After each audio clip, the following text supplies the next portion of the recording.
Hi hello నమస్తే welcome to Telugu కథల ప్రపంచం. మహాభారతం చందమామ కథలు. కర్ణుడి శపథం. సంజయుడు పాండవులతో తన రాయబారం ముగించుకొని హస్తినాపురానికి తిరిగి వచ్చి ధృతరాష్ట్రుడి దర్శనం చేసుకొని, రాజా, ధర్మరాజు అధర్మమంతా నీపైనే ఆరోపించాడు.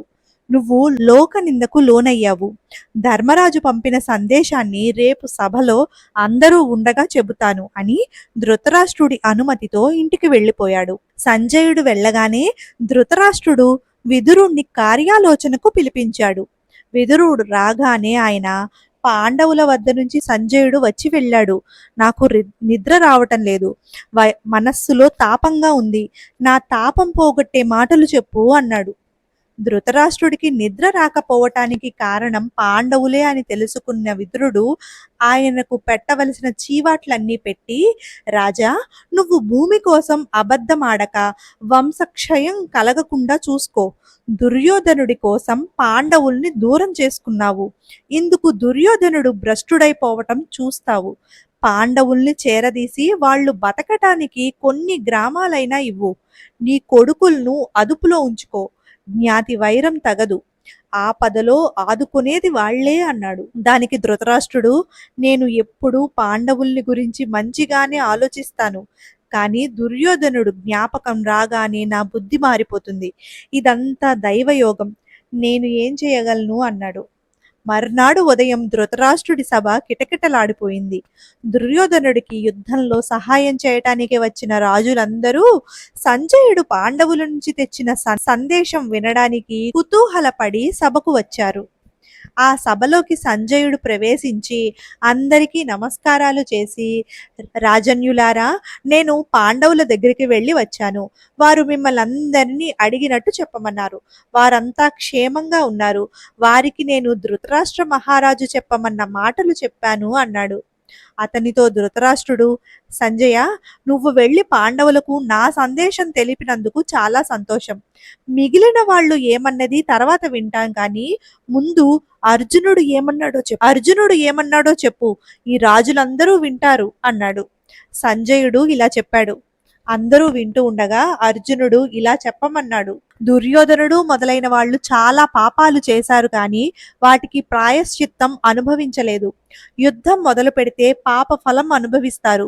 ధర్మరాజు ఎంతో క్రోధాన్ని అణుచుకున్నాడు. అది బయటికి వస్తే కౌరవులు భస్మమైపోతారు.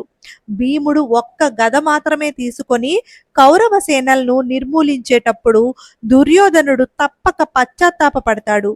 నకుల సహదేవులు, విరాట ద్రౌపదులు, ఉప పాండవులు, అభిమన్యుడు, నేను విజృంభించి పోరాడుతూ ఉంటే దుర్యోధనుడికి పశ్చాత్తాపం తప్ప ఇంకేమీ మిగలదు. నేను పెద్దలందరికీ నమస్కరించి మా రాజ్యం కోసం మాత్రమే యుద్ధం చేస్తాను. పాండవులు ప్రాణాలతో ఉండగా ధృతరాష్ట్రుడి కొడుకులు మా రాజ్యాన్ని సుఖంగా ఎలా అనుభవించగలరు? ఒకవేళ యుద్ధంలో వారు మమ్మల్ని జయించగలిగితే లోకంలో ధర్మం నశించినట్టే. అలా జరగదు. యుద్ధం తప్పనిసరి అయితే ధృతరాష్ట్రుడి వంశం నిర్మూలమవుతుంది. కర్ణుడితో సహా ధృతరాష్ట్రుడి కొడుకులందరినీ నేనే చంపుతాను.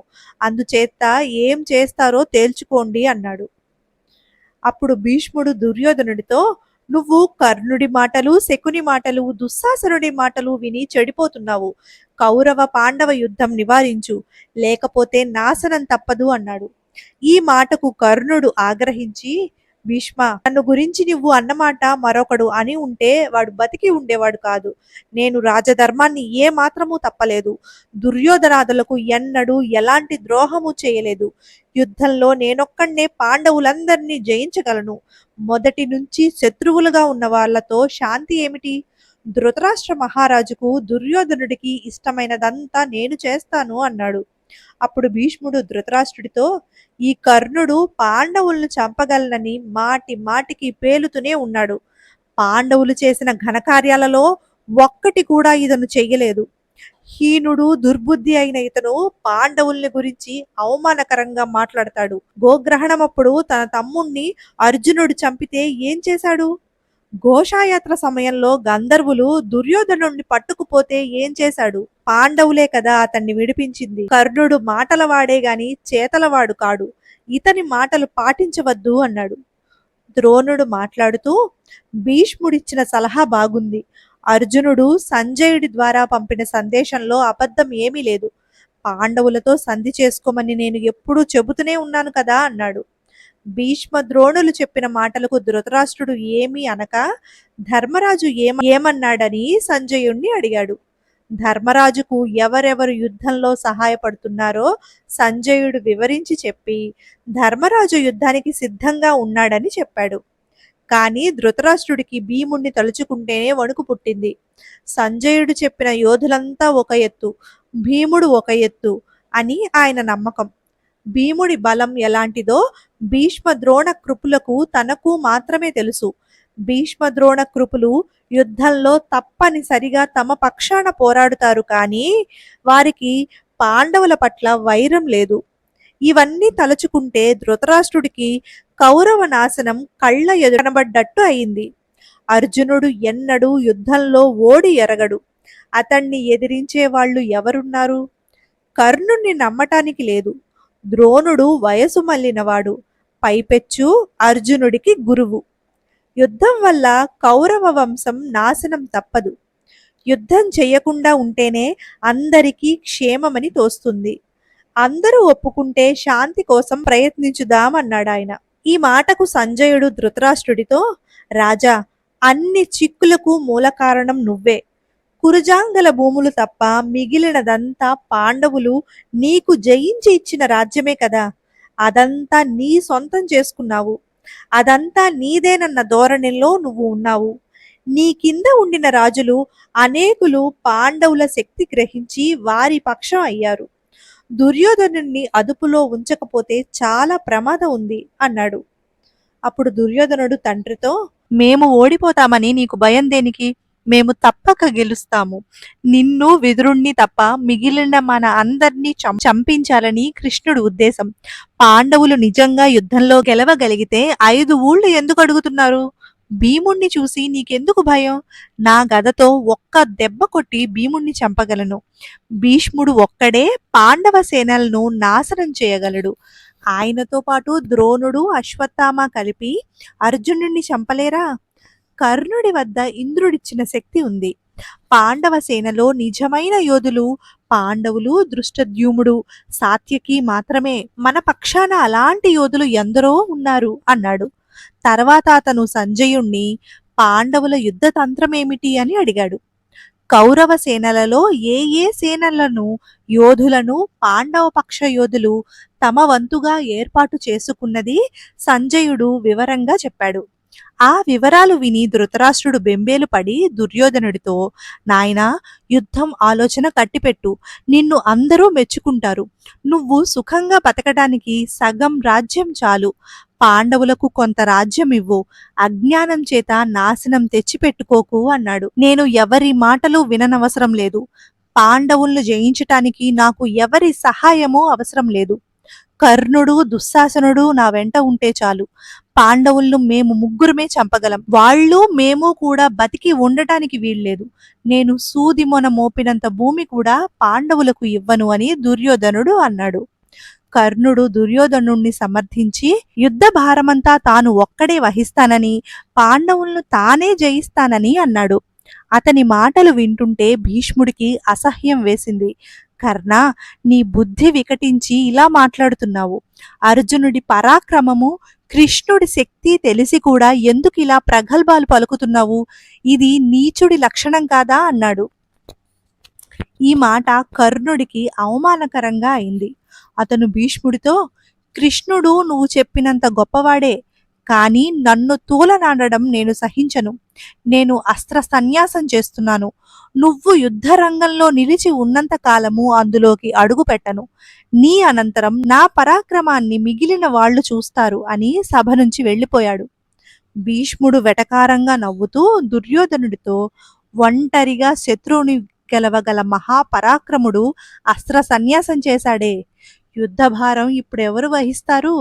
వీడు తానొక్కడే శత్రువుల్ని జయిస్తానంటే ఎవరు నమ్ముతారు?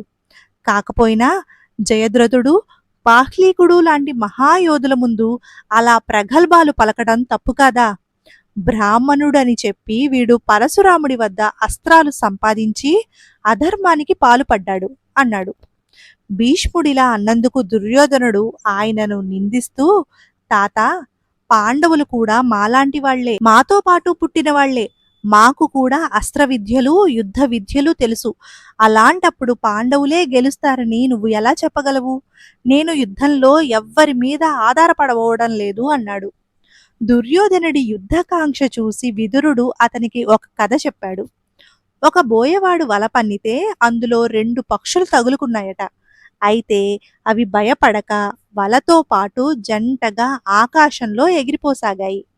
వాటిని వెంబడిస్తూ బోయవాడు నేల మీద పరిగెత్తడం ప్రారంభించాడు. అది చూసి ఒక ముని, వెర్రివాడా, ఆకాశంలో ఎగిరిపోయే పక్షులను నేల మీద వెంబడించినంత మాత్రాన ఏమైనా ప్రయోజనం ఉంటుందా అని అడిగాడు. దానికి ఆ బోయవాడు, స్వామి, ఆ పక్షులు 2 తమలో తాము పోట్లాడుకోనంతకాలము నా ప్రయత్నం వ్యర్థం. కానీ అవి పోట్లాటకు దిగగానే ఆ పక్షులు వాటిని కలిపి ఉన్న నా వల కూడా నాకు దక్కుతాయి అన్నాడు. చివరకు అలాగే జరిగింది. పక్షులు కీచులాడుకొని కింద పడ్డాయి. బోయవాడు రెంటినీ పట్టుకొని తన వల తాను తీసుకున్నాడు. విదురుడు దుర్యోధనుడికి ఈ కథ చెప్పి, నాయనా, జ్ఞాతులు ఆస్తి కోసం కలహించటం వల్ల సర్వనాశనం కలుగుతుంది. ఇంకొక సంఘటన చెబుతాను. మేము ఒకసారి కిరాతుల వెంట గంధమాదన పర్వతానికి వెళ్ళాం. అక్కడ భయంకరమైన లోయలో ఒక పెద్ద తేనె పట్టు ఉంది. ఆ తేనె తాగితే జరామరణాలు ఉండవని, గుడ్డివాళ్లకు కళ్ళు వస్తాయని అక్కడి వాళ్ళు చెప్పారు. మా వెంట వచ్చిన కిరాతులు ఆ తేనె కోసం ఆశపడి క్రూర సర్పాలు తిరిగే ఆ లోయలోకి దిగి చచ్చిపోయారు. వాళ్ళు తేనె కోసం ఆశపడ్డారే గాని దాన్ని సాధించటంలో గల ప్రమాదం ఆలోచించలేదు. రేపు రాజ్యం కోసం పాండవులతో యుద్ధం చేయటం కూడా ఇలాంటి అవివేకమే అవుతుంది అన్నాడు. ఇదేనంటే ఇవాల్టి కథ. మహాభారతం చందమామ కథలు కృష్ణ రాయభారం అనే భాగంలో కలుసుకుందాం. మా ఛానల్ కనుక మీకు నచ్చినట్లయితే లైక్ చేయండి, మీ ఫ్రెండ్స్ అండ్ ఫ్యామిలీ మెంబర్స్తో షేర్ చేయండి, మా ఛానల్ని సబ్స్క్రైబ్ చేయండి.